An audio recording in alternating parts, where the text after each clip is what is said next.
Hey guys, Merry Christmas to all of you.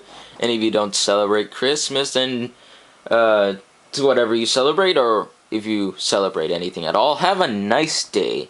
Whether you celebrate Hanukkah, Kwanzaa, Leif Erikson Day, just have a nice, happy day. Yes, I did just make a reference to SpongeBob, but you know what? That's okay because old SpongeBob is still very cool. But anyway, I'm not here to talk about SpongeBob. I'm here to talk about Batman Noël. Batman Noël is a comic I said I'd review for the holidays in my Christmas with the Joker review. I said that I might consider reviewing that, and here I am delivering on that promise. So, without further ado, let's get right into it. If I were to describe Batman Noël in as few words as possible to someone who has no idea about it, would be a Batman comic mixed with Charles Dickens' A Christmas Carol and a children's storybook. While this book is definitely not for kids who would read a picture storybook, Batman Noël shares that type of storytelling in a few places, having a big drawing with some text to represent the narrator. Actually, if I were to say an age range this book would be good for, it would be 11 and up. It's not too violent, but it's not really for it's not really for kids below 5. But anyway, before I get into the whole examination of the story itself, I'll say that right away, frankly, the story is not the reason to buy this book. More than half the reason anyone would pay for this book is the absolutely gorgeous and magnificent artwork in every single page by Lee Bermejo. I am not kidding. Each and every page here is absolutely breathtaking and shows the amount of work that was put into it. I'll also warn you guys that in this review, there will be a few places where it'll come off like I don't like this book as much as I actually do. I'm not going to criticize some of the writing in this book just because Bermejo is an artist first and foremost, but pretty much because any complaint that I can think of has to do with the writing aspect of this book.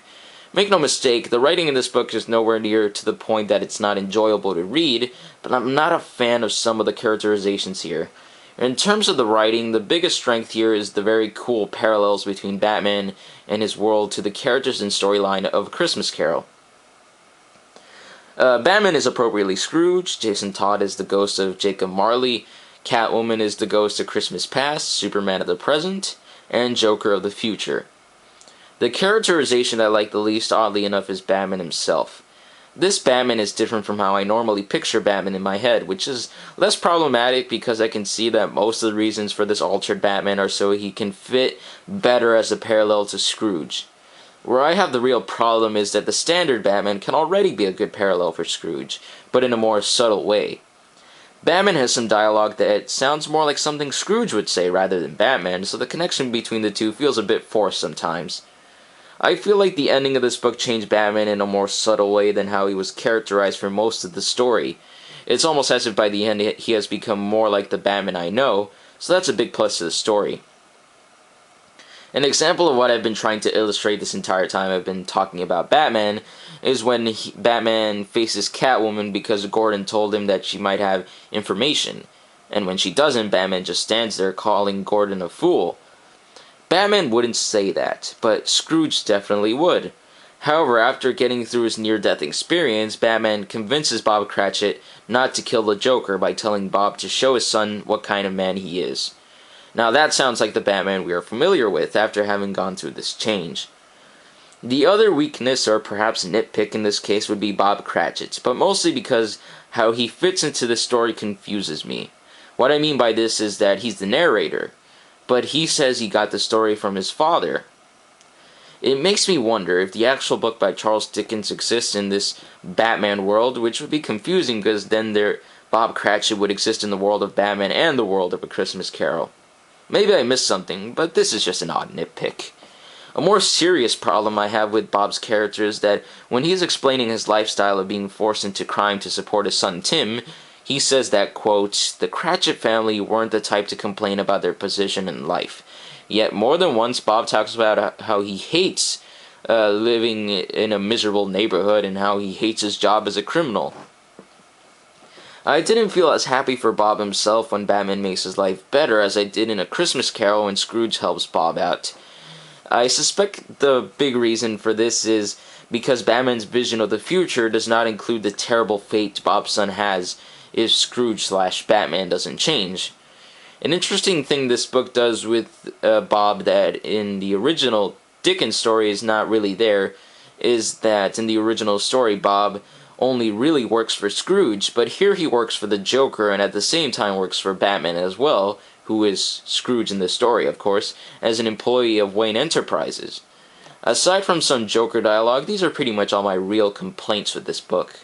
As I said earlier, it comes off like I don't enjoy this book as much as I really do, but that's okay because now I can get into everything I did have fun with. Every segment with the spirits is very well done, but that's mostly because these segments place emphasis on the visual, and as I said, this book is aesthetically amazing.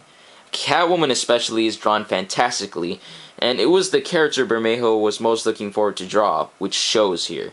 I love the texture on her costume, which looks very glossy and slick. I think the character best written in the story and truest to the nature of the character unchanged is Superman. Unlike Batman, this Superman doesn't feel altered in any way, and feels like he would do something like this in standard continuity. Add to how warm and majestic the artwork makes him look, I would say that this segment is the strongest part of the book. As for the Joker segment, what makes it strong is the scenery of the snowy graveyard and how Batman gets out of his grave a la Batman R.I.P. Anyway, I also give Bermejo major kudos for making sure that the message of A Christmas Carol remains intact. What really adds to the warmth at the end of the story is that there's a message of hope in that even the worst of us can change for the better. It seems that this idea was definitely the one Bermejo gravitated to the most, and it's definitely appropriate to Batman, who is a character that often makes the choice not to change because it would often be for the worse. Overall, Lee Bermejo should definitely be commended for his work on this book, as well as Barbara Ciardo for her jaw-dropping, luscious colors, and Todd Klein, whose lettering gives it the nice feeling of reading a storybook. This hardcover is a great gift to any Batman fan, or most comic fans. While I gave my criticisms on the book, the sheer beauty of Batman Noël makes it worth the buy. Brian Michael Bendis said in an interview that a comic that is only about the cool images is a very shallow experience, while Jim Lee, who wrote an introduction for this book, said something similar in his afterword for Batman Hush, that a well-handled combination of the writing and the art makes for the truly great comics. For the most part, I think Lee Bermejo hits that balance, but definitely what makes Batman Noël special is the imagery, though the idea and parallels Bermejo brings to the book is able to support it. I definitely recommend you guys check this out. So, have a Merry Christmas. If I'm uploading this on the 24th, then I'd say have a good night. Enjoy your Christmas dinner. If I'm uploading this on the 25th, then have a nice day and hope you get good gifts. Hope you spend some time with the family. Just hope you guys have a good day. Relax. Not worry about anything. Just be happy today. I definitely will be, because today will probably be lots of fun. I'm recording this on the 24th, by the way. So it'll either go up today or tomorrow. So yeah, like I said, have a nice day, and I'm not sure what my next review will be. I'm not sure if I'm going to do something else before I do the Cat and the Claw review, or if I'm just going to do the Cat and the Claw review.